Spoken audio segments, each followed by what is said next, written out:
Hi உறவுகளே, நம்ம இன்றைக்கி தக்காளி சட்னி பற்றி பார்க்க போகிறோம். ஒரு கடாயில் கொஞ்சம் நல்லெண்ணெய் விட்டுட்டு ஒரு வெங்காயம் நல்லா வதக்கிட்டு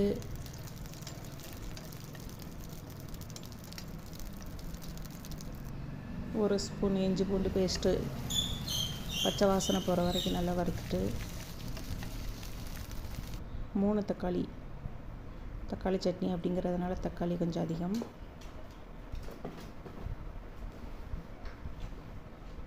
அதோட கூட உப்பு, மஞ்சள், மல்லி, வத்தல் பவுடர். ஒருத்தருக்கு காரம் நல்லா சொல்லுன்னு இருந்தால் தான் பிடிக்கும். அந்த மாதிரி உள்ளவங்க கொஞ்சம் வத்தல் பவுடர் அதிகமாக சேர்த்துக்கலாம். நல்லாயிருக்கும், டேஸ்ட்டாக இருக்கும். இந்த மாதிரி வதக்கி எடுத்து ஆற வச்சுருங்க. ஆற வச்சு மிக்ஸி ஜாரில் வச்சு இல்லை அம்மியிலே வச்சு அரைச்சி எடுத்துக்கோங்க. அதுக்குள்ளே நம்ம 2 தோசை சுட்டுடலாம்.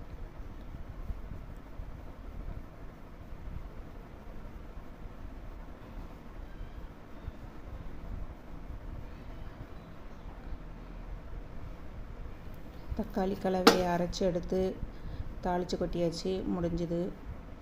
சுவையான தக்காளி சட்னி ரெடி ஆயிடுச்சு. இந்த மாதிரி நீங்களும் செஞ்சு பாருங்கள். இந்த வீடியோ பிடிச்சிருந்தா like, share, comment and subscribe பண்ணிடுங்க.